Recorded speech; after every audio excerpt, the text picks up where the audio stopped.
The open beta for Battlefield 6 was by all means extremely successful, hundreds of thousands of players, and it definitely looks like the interest in the franchise did not die down after recent disappointments like 2042. But the game still needs some work to be absolutely perfect, and today we'll talk about the good and the bad of it. We'll start off with the menus, and simply put, they are not good. We are not good, chef. They are simply not good, and for me they seemed extremely counterintuitive to the point where I simply just played with the default settings, since I didn't want to waste an hour on it to dial in and test my settings. And I don't know if it's just me, but there were some settings I couldn't even find. Like for example disabling the adaptive triggers on PS5. I couldn't find the options in the menu and I had to go in the PlayStation settings and disable it from there. Then some of the settings are in like two different places, which is extremely confusing. In the gameplay settings you find the aim sensitivity, sprint and crouch settings, but then you also go to controller, edit settings, control settings, and you also have them here as well along with other stuff which is just confusing and counterintuitive. Then another little quirk, and maybe that's just probably me, but when you enter the menus you have to first select the main category, then it moves you on to the settings in that category, and when you press circle I expect to go back to the main category, not exit the menu altogether. Anyway, the menus are quite confusing, they feel a bit clunky, I find it clunky to dial in values, and overall they are counterintuitive and definitely need to be more streamlined and refined. Moving on to performance, I think they did an absolutely amazing job here. The beta was stable, the frame rate was stable for me playing on PS5, I had absolutely no performance issues or stability issues during the entire beta, which is impressive given the huge number of players. I was expecting EA to do what EA does and mess up the servers, and we couldn't play half the time because the servers were pushed to the max, but definitely not. The gameplay was smooth, no frame drops despite the huge chaos, so big win in this category for Battlefield 6. Next up, the maps. Personally, I love them, although in the beta we had just some medium and small scale maps, so no huge combined arms maps. I felt like they were really good and they had a very nice flow with loads of options, loads of verticality, really capturing the spirit of what they wanted to achieve. Like Siege of Cairo illustrates perfectly the urban close quarter combat, then Gibraltar combines a bit of both, where you can also have some sniper duels alongside the strip of land connecting the headquarters, but still then dive into urban combat if you get off the hill over on the side, and Liberation Peak, where you could have those really long-range sniper engagements and duels which I always loved in Battlefield, because yeah, my aim is really not great and I am really bad at sniping, but I could enjoy sniping in this sort of extremely long-range duels, where you can take it easier and be more methodical. I also love the options and the verticality of each map, where you can definitely approach a scenario in whatever way you wish. You can snipe someone on the window or throw a C4 at him and breach the building. It really gives you huge player agency in how you approach and how you clear out your targets. The pacing of the maps we played in the beta was good, a bit fast-paced, but not as fast-paced as Call of Duty, and now I need to readjust my brain a bit and not run around like a headless chicken. But you still get that fast-paced, a more chaotic style of shooting and gameplay. I would have loved though to have one of those huge maps available in the beta, but I believe that this was a decision made by EA to release the beta with those small maps that are more focused on chaos, short engagements and less downtime, so they could cater towards an audience that prefer a faster pace in their game and show them that Battlefield can also do that. But the good news is that the maps we had in the beta were really good and they don't sacrifice the scale and mentality of Battlefield to appeal to an audience that is focused on something that Battlefield isn't. The class system, however, it's kind of confusing to me. You have 4 classes and each class has perks and specific gadgets and will be able to be further customized with different field specializations. But although each class has its own identity, the open weapon system makes those identities kind of confusing.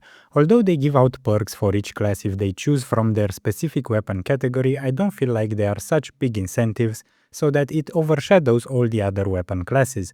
For example, as a medic you don't receive the sprint speed penalty for LMGs, but let me give you a few examples of this confusion. The engineer should be more about vehicles and less about dealing with infantry, but you can simply equip an assault rifle or an LMG and deal both with vehicles and with infantry without any major drawbacks. Then you have the Recon class, which is the sniper stealth class that can place spawn beacons in covered spots, give your squad a flanking route with your beacon, have the sensors and the UAV to detect enemies around you, and so on. And you can simply equip an SMG, put the spawn beacon in a crowded building, or place the sensor and be like a very aggressive and close quarter recon scout, or something which defeats the whole purpose of your class identity, which is long range stealth, recon, and gathering info. The whole point of a class identity is to actually stick to that identity, and the closed weapon system basically added a level of handcrafted identity to each class, where you can dictate the effective range and playstyle of each class.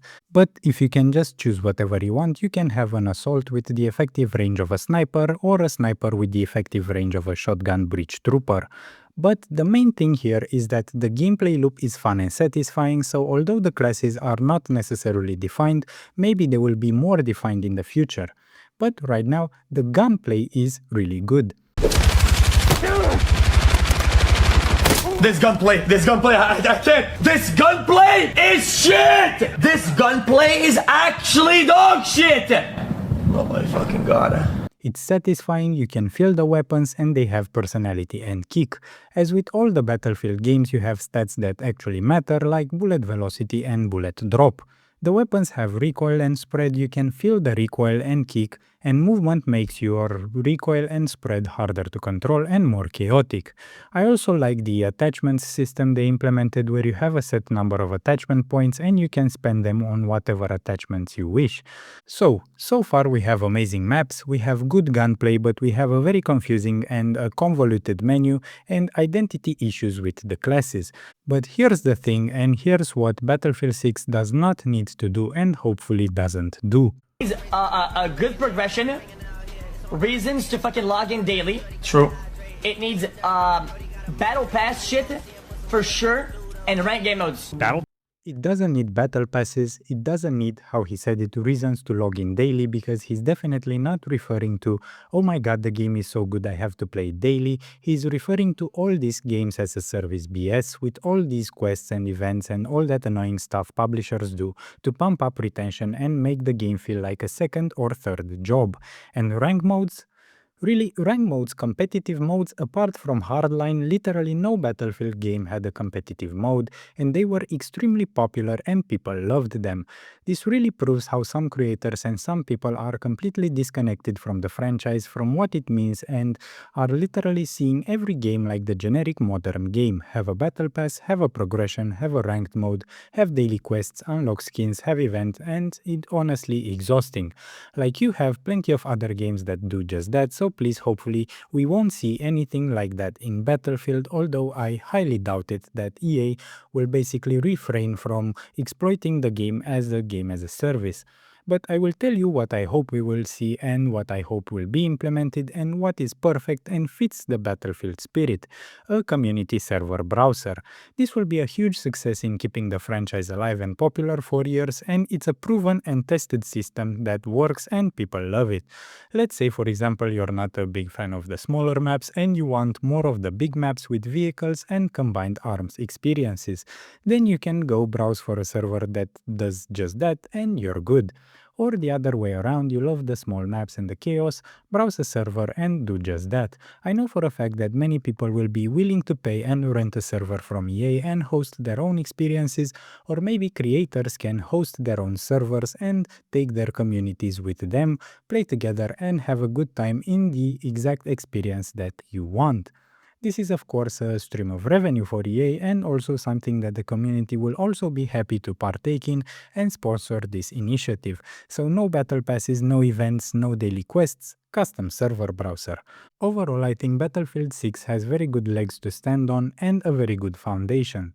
The maps are solid, the gameplay loop is nice, the experiences are diverse, and the game can definitely become much more than an average Battlefield game or a flop like recent entries if EA treats it right, listens to the community, tweaks the menu, provide a custom server browser, and not try to shove the game as a service framework in your face. So what are your thoughts on the beta and on the game? What do you wish to see implemented, and are you looking forward to the full release? Let me know your thoughts in the comments, and if you enjoyed the video, drop a like and a sub to the channel, and I'll see you in the next videos.